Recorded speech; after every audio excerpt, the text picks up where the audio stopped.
करण कारण है कथा रे सुनो गोरा कथा रघुवर की।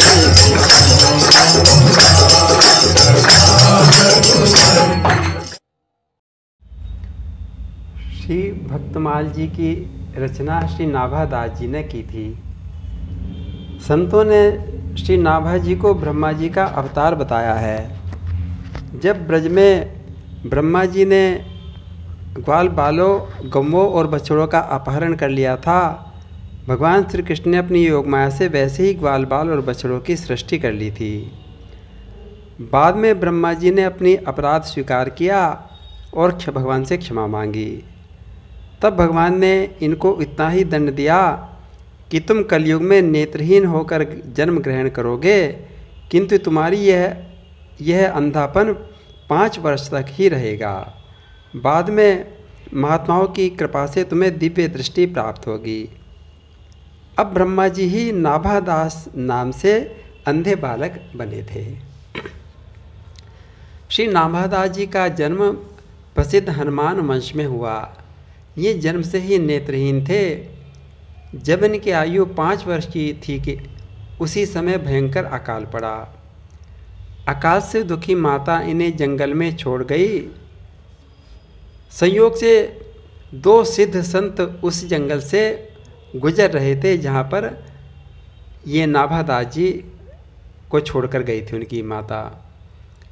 ये 2 संत कीलदेव जी और श्री अग्रदास जी उस जंगल से गुजरते गुजरते 5 वर्ष के अंधे बालक को भटकता देखकर कीलदेव जी को दया आ गई। ये दोनों संत बड़े भारी सिद्ध संत थे। उन्होंने अपने कमंडल से जल लेकर नाभा जी के नेत्रों पर छिड़क दिया। संतों की कृपा से नाभा जी के नेत्रों में ज्योति आ गई। उन्हें दिखाई देने लगा। बड़े सिद्ध जल ले कमंडल सोसी चैनैन, चैन भयो खुले चख जोरी को निहारिए। नेत्रों में दृष्टि आ गई और देखा सामने 2 संत खड़े हैं। नाभा जी तो दोनों संतों के चरणों में गिर पड़े। नेत्रों से आनंद के आंसू टपकने लगे। बालक की विनय और दीनता से दोनों संत बड़े प्रभावित हुए। उस बालक नाभा को अपने साथ गलता जयपुर ले गए और कीलदेव जी ने आज्ञा दी कि हे अग्रदेव जी, तुम इस नाभा बच्चे को राम नाम मंत्र की दीक्षा दो और संतों की सेवा में लगा दो। बस फिर क्या था, संतों की सेवा और शीत प्रसाद का सेवन करने से धीरे धीरे नाभा जी के हृदय में संतों पर अपार प्रेम हो गया। अंतःकरण में दिव्य प्रभु प्रेमानंद छा गया और बुद्धि में भक्ति रस छा गया। एक बार की बात है, श्री नाभा जी के गुरु अग्रदास जी जिन्होंने राम मंत्र दिया था, में महाराज अग्रदास जी एक बार अपनी सेवा सीताराम जी की मानसी सेवा कर रहे थे। मन से ही सीताराम जी की सेवा कर रहे थे। शिष्य नाभादास जी धीरे धीरे प्रेम से पंखा जल रहे थे। उसी समय श्री अग्रदास जी का एक अन्य शिष्य जो बहुत दूर समुद्र में यात्रा कर रहा था, उसका जहाज अटक गया, भयंकर भंवर में फंस गया और चलना बंद हो गया। उस संकट से उस समय शिष्य ने अपने गुरुदेव श्री अग्रदास जी का स्मरण किया। करी रयो करुण पुकार शिष्य, अब गुरुवर वेगी बचाओ, डूबो जात जहाज अगर करना में देर लगाओ। श्री अग्रदास जी का जो शिष्य जहाज पर यात्रा कर रहा था, उनने करुण पुकार करी कि हे गुरुदेव, मेरी रक्षा करो। अब गुरुदेव तो मानसी सेवा में तल्लीन थे और उनके पास बैठे अग्रदेव जी के नाभा देव जी उनको पंखा जल रहे थे। तो उस अग्रदेव जी के उस शिष्य की पुकार गुरुदेव जी के साथ साथ नाभादास जी को भी महसूस हो गई। उन्होंने सुन ली और उधर गुरुदेव जी का भी ध्यान टूटा। तभी पंखा जलते हुए नाभादास जी ने गुरुदेव के ध्यान भंग की बात समझ गए कि गुरुदेव का ध्यान भंग हुआ है। उन्होंने अपने पंखे की वायु के झोंके से रुके हुए जहाज को भंवर से निकाल दिया। नाभादास जी ने भंवर से निकाल दिया। जहाज समुद्र में पहले की तरह चल पड़ा। गुर के मन की बात जानी, झट नाभा मन में विचारे, ऐसा झोंका दिया हवा को, लग्यो जहाज किनारे। तब नाभादास जी गुरुदेव से बोले कि हे गुरुदेव, जहाज पुनः चल पड़ा, आप निश्चिंत होकर भगवान की सेवा में लग जाइए। अब नाभादास जी के इस प्रकार के वचन सुने। नाभा जी ने गुरु चरणों में मीठे वचन उचारे, लौटे गुरुवर प्रभु सेवा में, लग्यो जहाज किनारे। नाभा की बात सुनकर अग्रदेव जी की ने आंखें खोली और कहा, कौन बोल रहा है? नाभा जी ने हाथ जोड़कर कहा कि हे गुरुदेव, मैं तो आपका वही अकिंचन दास हूँ जिसे आपने अपना शीत प्रसाद देकर पाला है। बालक वही शीत दे जाको, शिशुपन ते प्रतिपाले, गुरु गंभीर विचारे, या के हिये के खुल गए ताले। शिष्य नाभादास जी की इस बात सुनकर गुरुदेव जी को बड़ा आश्चर्य हुआ। उनके तो आश्चर्य का ठिकाना नहीं रहा। मन में सोचने लगे कि इस नाभादास की ऐसी स्थिति कैसे हो गई कि यह मेरी मानसिक सेवा तक पहुंच गया।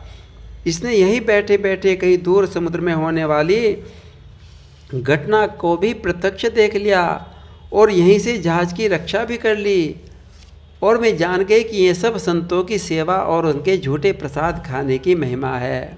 इस नाभा ने तो बचपन से ही संतों की सेवा की है, उसी की सेवा से इसमें इतना प्रभाव आ गया।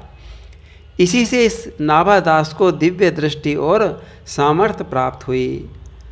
तब श्री अग्रदेव जी ने नाभा जी को आज्ञा दी कि हे पुत्र, तुम्हारे ऊपर तो साधु संतों की कृपा हुई है, अब तुम उन्हीं साधु संतों के गुण चित्रों का गान करो। ये भई तो पे साधु कृपा, उन्हीं को रूप गण कहो ही भाव को।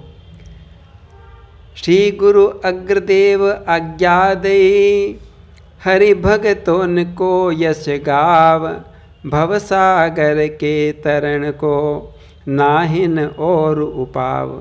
हे नाभा, तू भक्तों के चित्र को गा, उसी के कारण से तुझे इतना दिव्य दृष्टि प्राप्त हो गई जो तू मेरी मानसिक सेवा तक पहुंच गया था। गुरुदेव की आज्ञा सुनकर नाभादास कहने लगे हाथ जोड़कर कि हे प्रभु, मैं भगवान राम जी के और भगवान श्री कृष्ण के चरित्र को तो कुछ गा सकता हूँ, मैं तो सरल हैं, किंतु संतों और भक्तों के अपार चित्रों का रहस्य समझना बड़ा कठिन है। मैं कैसे समझूंगा? बोलियो करी जोरी, जाको पावत न और छोर, गाऊं राम कृष्ण नहीं पाऊं भक्ति दाम को। तब गुरुदेव जी कहने लगे अग्रदास जी कि अरे नाभा, मेरा आशीर्वाद है, जिस भक्त का तुम स्मरण करोगे मैं स्वयं तुम्हारे हृदय में प्रकट होकर अपने स्वरूप को बताएंगे। देखो पुत्र नाभा, जिन्होंने तुम्हें मेरी मानसी सेवा में प्रवेश कराया, जिन्होंने तुम्हें समुद्र में जहाज को दिखलाया, जिनकी कृपा से पंखे की हवा से तुमने जहाज को आगे बढ़ा दिया था, मैं ही भगवान तुम्हारे हृदय में प्रकट होकर अपने और अपने भक्तों के रहस्य को खोलकर बता देंगे। तुम बिल्कुल चिंता मत करो। कही समझाए वोई हृदय आए, कहे सब जिन्हें ले दिखाई दई सागर में नाव को। श्री गुरुदेव के अमोघ आशीर्वाद प्राप्त कर नाभादास जी ने श्री भक्तमाल जी की रचना की। श्री नाभा जी ने भक्तमाल के आरंभ में लिखा है कि मुझे गुरुदेव की आज्ञा हुई कि भक्तों के चित्र का वर्णन करो, क्योंकि संसार सागर से पार उतरने का इससे सरल कोई उपाय नहीं है। श्री गुरु अग्रदेव अज्ञादि भक्तन को जस गाव, भव सागर के तरण को नाहिन और उपाव। अब तो श्री नाभादास जी ने भक्तमाल की रचना जयपुर जाकर गलता पीठ नामक स्थान में की। नाभा जी ने भक्तमाल में अपने छप्पों में भक्तों के चरित्र को नाम के रूप में और कथा के रूप में प्रकट किया। बोलिए भक्त नाभा जी महाराज की जय।